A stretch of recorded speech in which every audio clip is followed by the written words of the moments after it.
What's up guys, welcome into today's episode where we're going to be talking about 5 things you can instantly do in your cameras to improve your photography. And before we get started, I want to say Merry Christmas, Happy Holidays, Happy New Year. If you got a new camera over the holidays, this is really going to help you out in taking better photos instantly right after you take your camera out of the box. If you have an old camera, these tips are going to help you upgrade your camera just in 5 easy things you can do in the camera menu.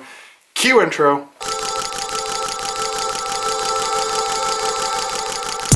Alright, so the first thing you're going to want to do when you get your camera is switch your camera shooting mode over to raw image quality. A lot of cameras, when you get them out of the box, they come in JPEG format and a really high-res JPEG format, which is good, but raw is that much better. So when you get into your camera, maybe you've been shooting in JPEG quality for a long time, your camera will auto-adjust the colors of your images into a JPEG format, but RAW kind of like dials that back a little bit. There are larger file sizes, but you're gonna thank yourself later because they allow you to make more edits and make better edits for your photos, and you're gonna get better end results. Every time you edit a JPEG image, your computer compresses that file size. With RAW images, every change you make is stored in a new file size. So you're never degrading the image quality of your photos, you're only upping your game every single time. So switch that over to RAW. Number 2 thing you need to do, and it's one that I always do whenever I'm in the field shooting,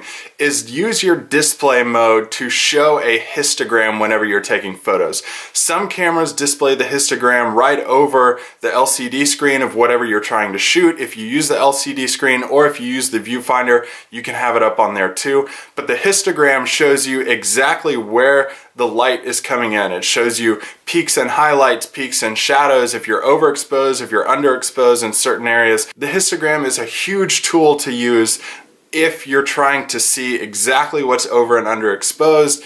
It's an underutilized tool, but it's a tool that's used by the top photographers, and it's one that I've found very useful when I first started shooting to really see where light is coming in into an image if you can't see it with your naked eye. This reads the pixel count on the highlights or shadows or the over and underexposed areas and reflects that in a histogram. So all the way on the right side, you're going to see all the highlights and the lights. All the way on the left side, you're going to see the darker tones of your images. Number 3 thing you need to do is set up a back button autofocus on your camera. This is going to be found in the menu settings of your camera. Every camera's menu is different. So I'm using a Sony menu. It's pretty easy to do. I set up my AEL button on the back of my camera so that I can just look at my LCD screen, hold down the AEL button, and as I hold it down, my camera is automatically autofocusing, and I can just hold down continuous shooting to produce those images. My camera will track focus across the screen based on the focus sensors that are going on within my camera. It's just a really easy tool to use if you're shooting high action, high speed items, or anything that's moving around in your frame. Number 4, speaking of customizing buttons like the AEL button for the back button autofocus, you can actually customize all the buttons on the back of your camera. This is really useful. It's kind of like shortcuts. If you use Lightroom or Photoshop, you have different keystrokes used as shortcuts whenever you're editing to make the process a lot faster. The same thing can be done with your camera.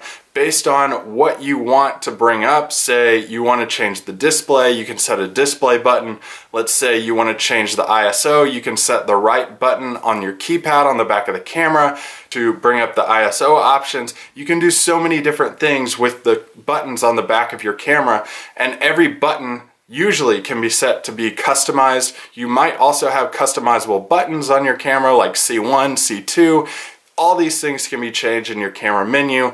Go ahead, if you change those, write those down in a list to make sure you don't forget what they are. As you continue using your camera, you'll be able to get used to what you've set your back buttons to, and your shooting process will go a lot faster, and you'll be much more pleased with your camera experience rather than guessing where everything is or going into your menu every single time. And finally, number 5 thing to do when you're setting up your camera, if you're using an old camera or a new camera, whatever, I always like to set up my camera in continuous shooting and multiple frames, just because if I'm shooting in a particular situation and I don't know if I'm going to get the shot or not, I like to have 3, 4, 5 images in that sequence that I can see which one I like better. So if you're having moving objects, you can go ahead and track that object, like back button autofocus that we already talked about, or you can just hold down the shutter and shoot multiple frames of that.